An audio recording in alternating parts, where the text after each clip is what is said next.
8 मार्च आलम ख़वातीन के हवाले से। और आज हमारे साथ स्टूडियो में मौजूद हैं हमारी एक मेहमान डॉक्टर सना जमील। डॉक्टर साहबा बहुत शुक्रिया। डॉक्टर सना जमील के हवाले से मैं तारुफ़ करवा दूँ कि डॉक्टर साहबा जो है प्रोफेशन के हिसाब से तो डॉक्टर हैं, इलाज कर रही हैं मरीज़ों का, लेकिन जो एक और उनका शौक़ है, वो भी बल्कि पैशन है, वो है माउंटेनर का। तो वो भी जानेंगे कि कौन कौन सी पहाड़ियाँ किधर किधर पाकिस्तान का परचम लेके घूम रही होती हैं। या आप तस्वीर देख रहे हैं कि हर कोई बर्फ़पोश पहाड़ हैं और वहाँ तक डॉक्टर साहबा पहुँच जाती हैं, कैसे पहुँच जाती हैं ये भी उनसे जानेंगे। तो साथ ही साथ हमारे साथ इस वक्त एक और गेस्ट हमारे मौजूद हैं, ज़िला कंबर शहदाद कोट की रिहायशी नौजवान तालिबा हैं डॉक्टर आयशा मेमन।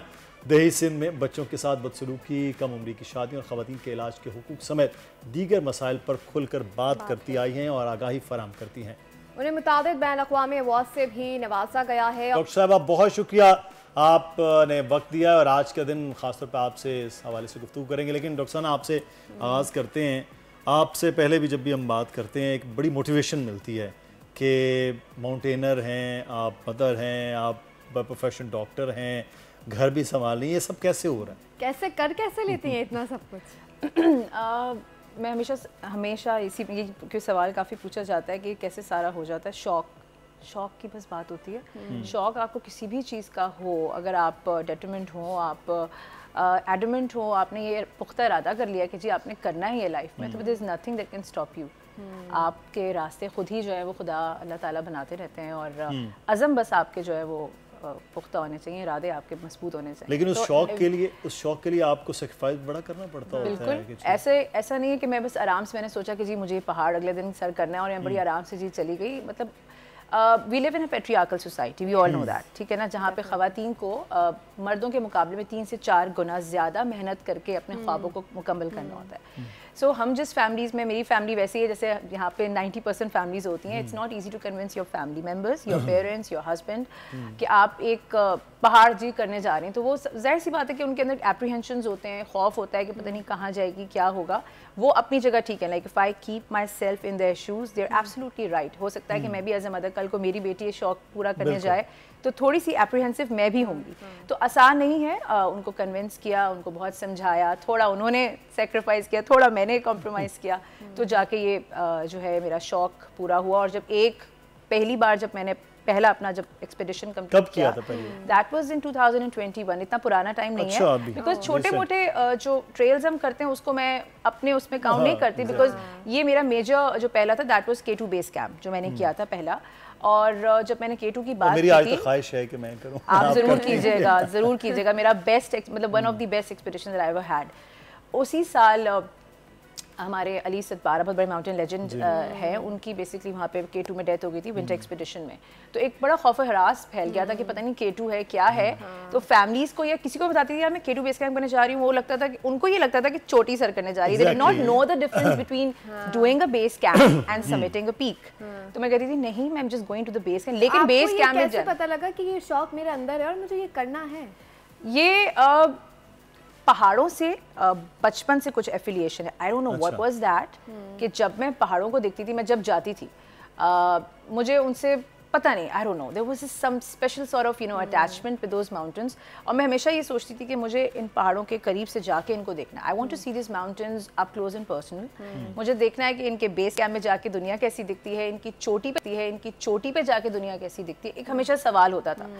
तो वो आहिस्ता आहिस्ता जाके अपनी एजुकेशन कंप्लीट की, क्योंकि एजुकेशन कंप्लीट करना भी बहुत ज़रूरी है। और मैं ये बात सबको बताती हूँ, स्पेशली बिकॉज आज ख़वातीन का आलमी दिन मनाया जा रहा है इस मुनासबत से, कि हम जब विमेन एम्पावरमेंट की बात करते हैं तो 2-3 चीज़ें, आपको फाइनेंशियल इंडिपेंडेंस भी देखनी होती है क्योंकि आपके शौक तो हैं, बट अगर आपके वसाइल नहीं है तो आप अपने शौक को पूरा कैसे करोगे? तो आप अपने शौक देखें ना, फाइनेंशियल आपकी इंडिपेंडेंस तब आती है जब आपकी एजुकेशन कंप्लीट होती है। First and the most important thing is education. 3 चीज़ें इंपॉर्टेंट है, एजुकेशन एंड एजुकेशन। ये बाद में इक्वालिटी और इक्विटी की हम बात कर सकते हैं। तालीम अगर आपके पास है तो फिर आप फाइनेंशियली इंडिपेंडेंट होते हैं। जब आप फाइनेंशियली इंडिपेंडेंट होते हैं तो फिर आपने जो ख्वाब अपने लिए सोचेंगे आप तभी पूरा कर सकते हैं। बगैर तालीम के दिस इज़ नॉट पॉसिबल। तालीम इज़ वेरी इंपॉर्टेंट। बिल्कुल, ये बड़ा ज़रूरी है। और अगर ये तालीम हो तो आप बहुत कुछ कर सकते हैं। अगर तालीम नहीं है तो फिर आप भी तालीम सबसे बड़ी, सब ख़वातीन के लिए, बस सबके लिए, नॉट इवन ख़वातीन, सारे मर्द। आई थिंक तालीम वो आपको शऊर भी देती है कि आपने आगे किस तरीके से अपनी लाइफ को लेकर जाना है। डॉक्टर आयशा मेमन भी हमारे साथ मौजूद है।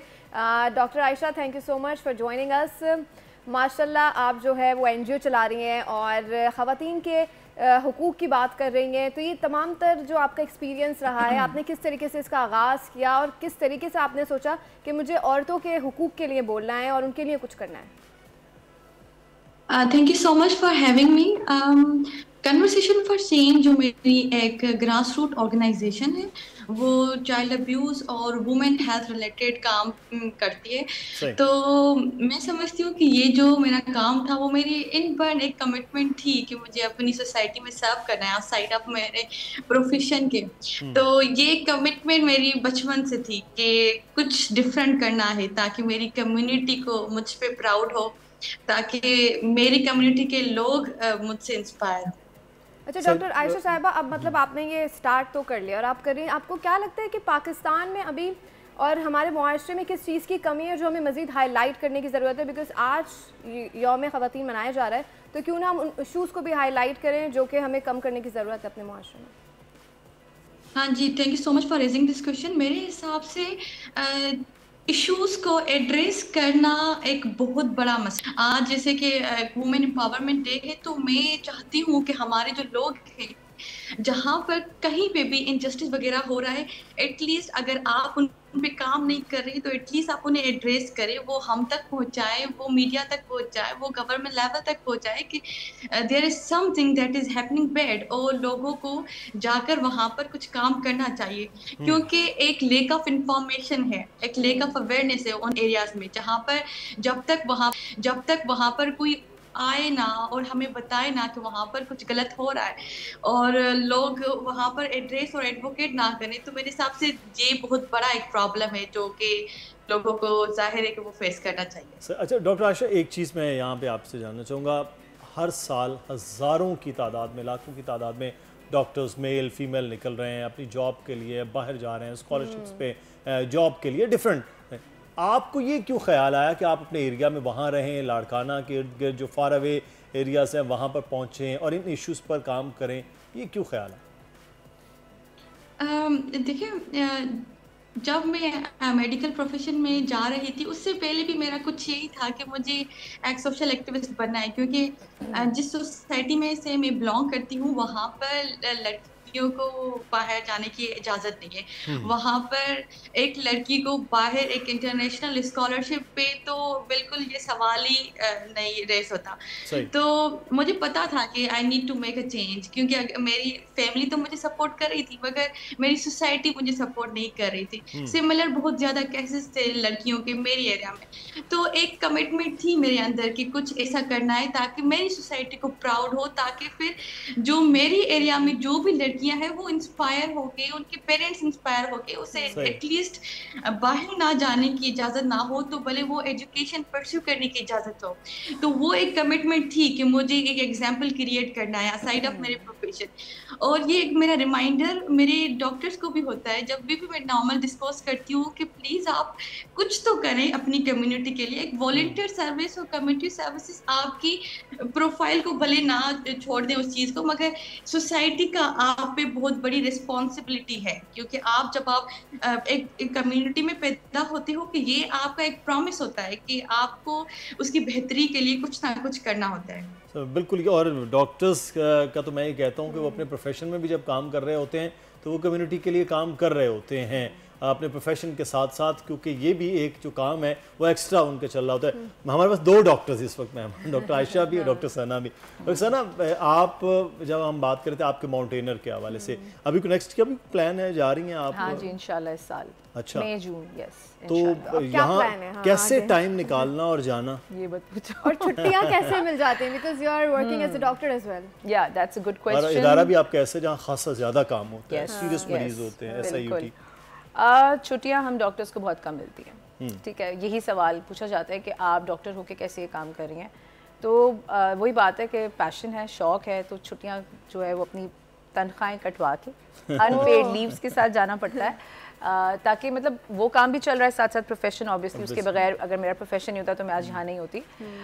लेकिन ये कि लीव्स नहीं हमें मिलती, तो वो लीव्स जो है वो अनपेड लीव्स के साथ हमें जाना पड़ता है। लेकिन ऑब्वियसली हॉस्पिटल की बड़ी मेरी जो एडमिनिस्ट्रेशन है पूरी, जिस हॉस्पिटल में काम करती हूँ, उनका बहुत बहुत मैं शुक्रगुजार हूँ कि वो मुझे अनपेड लीव्स भी दे देते हैं, वरना अगर वो चाहें तो वो भी नहीं दे सकते। तो इस तरह वो लोग भी बहुत कोऑपरेट करते हैं। कहीं ना कहीं हमारी सोसाइटी सपोर्टिव है, लेकिन उनको अवेयरनेस की ज़रूरत है कि किस तरीके से हम अपनी ख़वातीन के लिए जो है बेहतर एक मुआशरा क्रिएट कर सकते हैं और बेटरमेंट ला सकते हैं। ऐसे तो अब आपने बता दिया कि ऑफिस की तरफ से तो ठीक है, लीव्स मिल गए एंड ऑल दैट, लेकिन घर वालों की तरफ से कितनी सपोर्ट मिलती है? Because obviously you have a family, तो उनके लिए भी फिर टाइम निकालना है। घर वाले भी कहें कि जाओ सना जी लो अपनी जिंदगी, तो मैं पहाड़ों में नजर आऊंगी, यहाँ नजर नहीं आऊंगी। नहीं, घर वालों को मैं बताया ना, शुरू में मुझे मुश्किलात का सामना करना पड़ा था, बट जब एक एक्सपीडिशन मुझसे हो गई, मतलब जब मैंने सक्सेसफुली कर ली, देन दे रियलाइज्ड कि हाँ ये कर सकती है, इसके अंदर ऐसा कुछ है जो ये कहती है कि अगर मुझे करना है तो वाकई इसके अंदर शौक है। Slowly and gradually with time they have finally realised कि हाँ इसको करना है and she can do it. तो अब वो मुझे वाले मसले अभी जो खवातीन ये सोचें, देखने में पहाड़ बड़े अच्छे लगते हैं, मैं अपनी बेटी के साथ अभी सिर्फ ट्रेनिंग है इसकी, तो कह रही है कि बाबा हम पहाड़ों पर चढ़ क्यों नहीं रहे हैं। तो मैंने कहा अभी आप छोटी हैं तो with the best of time हो जाएगी। नए जो आने वाली लड़कियां हैं जो सोचती हैं कि वो भी माउंटेनर बने, क्या करना क्या चाहिए? सबसे पहले तो वही बात, एजुकेशन अपनी प्लीज़ कंप्लीट करें। डायरेक्ट आके कहीं किसी भी पैशन में या कोई भी आपके जो भी ख्वाब पूरे करने, उससे पहले सबसे पहले अपनी तो तालीम मुकम्मल करें, नंबर 1। नंबर 2, फिर आपने जो चीज़ परस्यू करनी है लाइफ में, जो पैशन करना है, उस पर फिर आपने जो है ना, जैसे ये डॉक्टर साहिबा जो भी हमारे साथ इस वक्त डॉक्टर आयशा हैं, इस तरह की जो एक्सेप्शनल खवातीन है ना, ये बहुत कम होती हैं, जो अपने इतने रिस्ट्रिक्शंस के बावजूद इस सोसाइटी में जहाँ आज ज़्यादा खवातीन तो वैसे ही पीछे हट जाती हैं ख्वाबों पे, they just give up on their dreams. तो जो बाकी आधी रहती हैं उनमें से चंद ही एक्सेप्शनल खवातीन होती हैं, मैं बोलती हूँ ढीठ खवातीन, जो कि पूरे समाज से फाइट अगेंस्ट ऑल ऑड्स। औरतें जो है वो कॉम्प्रोमाइज जल्दी कर लेती हैं। एग्जैक्टली कि मेरी शादी हो गई है, मेरे बच्चे हो गए हैं, मुझे अब इसको देखना है। वो कहती है शादी is the end point, that's it, अब कुछ नहीं होगा। सोसाइटी की ऐसी हो गई है ना कि उनको कंप्रोमाइज बेचारे को करवाना पड़ जाता है। This is unfortunately this is how society reshapes our way of thinking. सही। तो एक्सेप्शनल खवातीन ही आगे जाती हैं, वो चंद खवातीन ही होती हैं। और अब with you know every passing year ये जो वुमेन्स डे की अवेयरनेस आ रही है, मुझे वैसे लग रहा है कि ये जो ग्लास सीलिंग जिसकी हम बात करते हैं, इसको crack, the glass ceiling is already crack, we just need to break it up and मतलब तो वो हो रहा है। और वो डॉक्टर आयशा जैसी आप जैसे खवातीन करें। डॉक्टर आयशा, आप हम देखते हैं ना कि कराची, लाहौर, इस्लामाबाद, मुल्तान, बड़े शहरों का एक और मिजाज होता है, वहाँ सोसाइटी का एक और मिजाज है।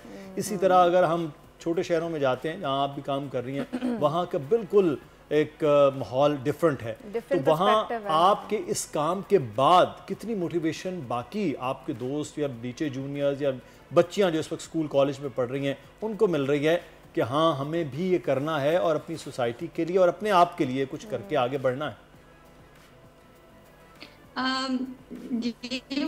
ये सवाल एक मेरे लिए बहुत ज़्यादा मोटिवेशनल बेस्ड है। मेरी एजुकेशन के बाद, मेरी फॉरेन स्कॉलरशिप के बाद और जो मुझे इंटरनेशनल अवार्ड्स मिले हैं, मैं समझती हूँ कि बहुत ज़्यादा पेरेंट्स इस चीज़ के लिए इंस्पायर हुए हैं।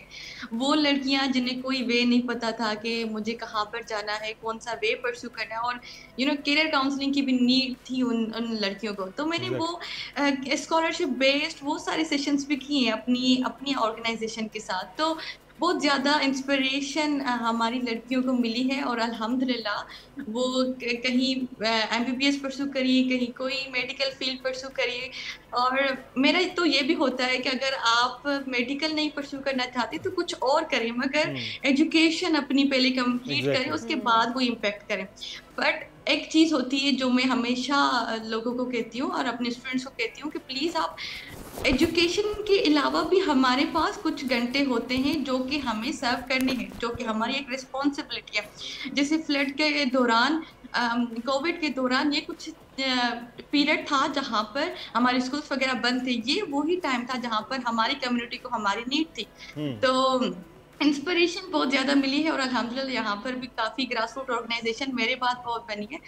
तो इट्स अ होलसम एक्सपीरियंस, बहुत अच्छी वाइब्स आती हैं कि आपकी कम्युनिटी के लोग आगे बढ़ रहे हैं। तो डॉक्टर साहब, डॉक्टर सना ने अभी एक बात की ना कि वो जो ब्रेक हुआ है ग्लास, वो अब उसके टूटना है, वो वाकई लग रहा है कि हम जहाँ 2024 में हैं उसके बाद आहिस्ता आहिस्ता साल 2 साल के बाद हमें एक बेहतर और पॉजिटिव चेंज नज़र आएगा सोसाइटी में रिगार्डिंग वुमेन?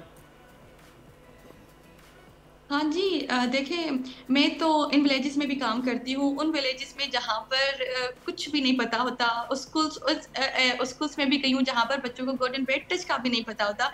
तो आहिस्ता आहिस्ता बिल्कुल आगाही आ रही है, अवेयरनेस आ रही है, और हम उम्मीद कर रहे हैं कि हम एक पॉजिटिव चेंज लाएंगे और हमारी सोसाइटी बहुत अच्छी और आगे बढ़ेगी। मगर एक कमिटमेंट और एक रिमाइंडर हर एक लोगों के लिए होगा कि अपना टाइम वेस्ट ना करें। अगर आपके पास 1 मिनट भी है, और इवन अपने हॉस्पिटल में भी आप डॉक्टर्स को 1 मिनट भी है, तो काइंडली आप काउंसिल करें, क्योंकि प्रिवेंशन बहुत ज्यादा नेसेसरी होता है, राइट सना? हम बस ट्रीटमेंट पे ही काम करते हैं हॉस्पिटल में, और हम अपने पेशेंट्स को काउंसिल बहुत कम करते हैं, मल्टीपल डायमेंशंस पे भी काम नहीं करते हम। तो मेरे हिसाब से प्रिवेंशन पे काम किया जाए और अवेयरनेस पे काम किया जाए, और अपना टाइम वेस्ट ना किया जाए side of your profession, that what makes you a great leader in your community. तो इस तरीके से इंशाल्लाह पॉजिटिव चेंज हम ला सकते हैं अपनी सोसाइटी। अच्छा आयशा, आप एक अपनी ऑर्गेनाइजेशन भी चला रही हैं, तो आप उसमें बात कर रही थी कि चाइल्ड अब्यूज़ और क्या कहते हैं ऐसी शादियां जिसमें लोगों को और ख़वातीन को तशद्दुद का निशाना बनाया जाता है, और कहीं ना कहीं उनको पता नहीं होता अपने राइट्स के बारे में, तो वो बेचारी अपने अंदर ही डरती रहती हैं, खामोश रहती हैं, वो सारा जुल्म बर्दाश्त करती रहती हैं। तो इस चीज़ की भी अवेयरनेस की ज़रूरत है कि आप अपने राइट्स के लिए बोलो।